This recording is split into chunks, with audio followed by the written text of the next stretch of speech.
I'm Jack Zimmerman. I'm a dad and a father to 2 little boys and a husband to my wife, Megan. I'm a caregiver, a mom, and a wife.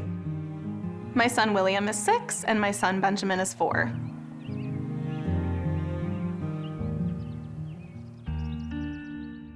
I served in the Army, served with the 101st Airborne Division in Afghanistan, where I stepped on a IED that resulted in me losing both of my legs and severely wounding both my arms. When I first came home, my first waking moments was in the hospital room, and at that point I had to figure out what the rest of my life was gonna be like. And I had to go figure out what the world was gonna look like to me now. A world that was made for people that aren't always in a wheelchair. The first year was really, really hard. 4 to 5 times a day doing wound care, trying to get those injuries healed up.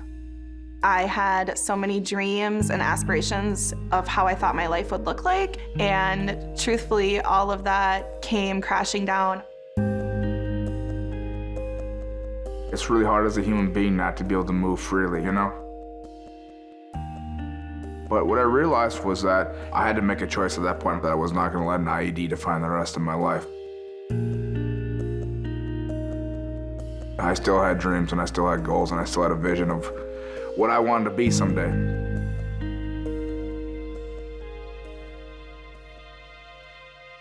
My wife is my caregiver, and I can't imagine a life without her. She's been by my side since day one. The first time I got in my wheelchair, she was the one that picked me up out of my bed and set me into my wheelchair. There's just so many different things that she helps me out with over the course of the day. She's there for wound care, you know, it's like with this hand, it's hard to do care in my left arm here and my elbow. She's not only my caregiver, but she's caregiver to everyone. Everything that you can imagine a mom would do, plus more. It takes a lot of organization, it takes a lot of planning. I make a priority list every day when I wake up because it helps me to be the best mom and wife and caregiver that I can be at any given time. It really helps us to be able to develop a routine in our lives. You know, we wake up at the same time every morning, knowing our kids need to be off to school at the same time. We need to give ourselves enough time in the morning to not only care for ourselves, but to care for our children. Having a schedule allows me to give adequate time to each person that I'm trying to take care of. We didn't know what it was going to be like to have children. We didn't know if we'd fit the role of every other parent. I had to try a lot of different things. I had to figure out what was the best possible way for me to become dad. It was so much trial and error for us before we realized what was going to work specifically for us. Jack cannot participate in folding laundry with one hand. He can't participate in making dinners with one hand. When we first had the kids and they were young, it didn't work for Jack to change the kids on the changing table. He couldn't get up close enough with his wheelchair. And we learned that doing it just on a bed or on the floor was so much easier for him. I had to figure out how to get my kid into a car seat, you know, and get him strapped in. I still take my kids to school, but instead of walking them to the door, we rolled to the door. It was important for us to find roles that worked specifically for Jack so that he could still be the dad that he wanted to be to our children. Jack has surprised me in so many ways as being a father. Anything that our boys ask him to do, he finds a way to do it. Whether that's going out and playing baseball with them or t-ball with them, he's able to help out with putting pajamas on or bedtime routine. He makes it work, and our boys love nothing more than having that special time with Dad. Good job, Benjamin. I look at my whole family as a team. I look at Mom and Dad as the leaders of our family, and the kids also play an important role in our family as well. As long as everybody contributes, that's what really matters at the end of the day. My kids are able to keep in the front of their mind all the time that their dad has different needs than maybe a lot of other kids as dads. The boys are always really good about telling their friends, like, hey, keep your shoes out of the doorway. Hey, keep stuff out of the walkway for my dad to roll through, you know, and stuff like that. But it's incredible at the age that they're at, that how much care and compassion they can show me.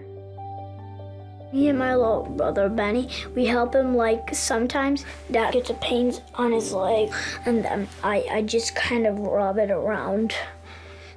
I feel happy. I like to help them a lot. Giving them an opportunity to be a part of my care and be a part of my recovery is the greatest joy in the world. It's okay to ask for help. It's not a sign of weakness.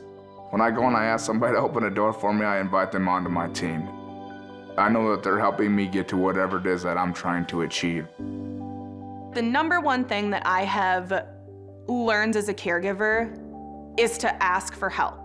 I have a couple of really great friends, other caregivers that I'm able to call just to check in. They know exactly what I'm going through and the challenges that I'm facing. And the way that I feel after getting off those phone calls, I feel like someone understands me. So I would say to any new caregiver, there are so many resources for caregivers out there. Go online, look for these caregiver communities. You have to have that support and you have to find your person.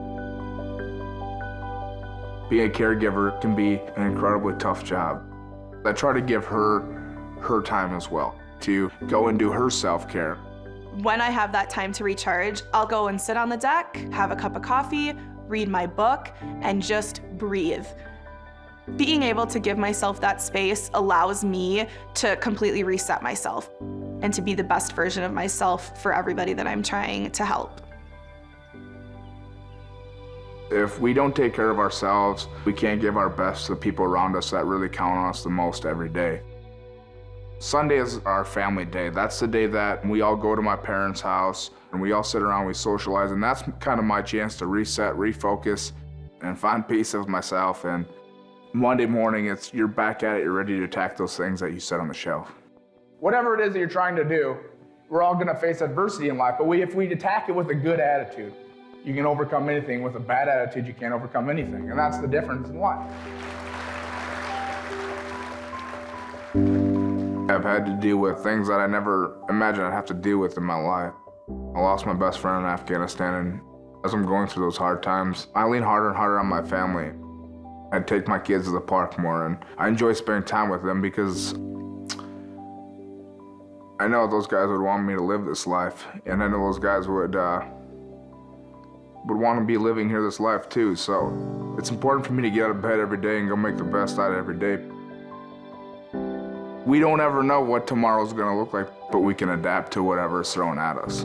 No matter what we're going through, big or small, we're there to support each other.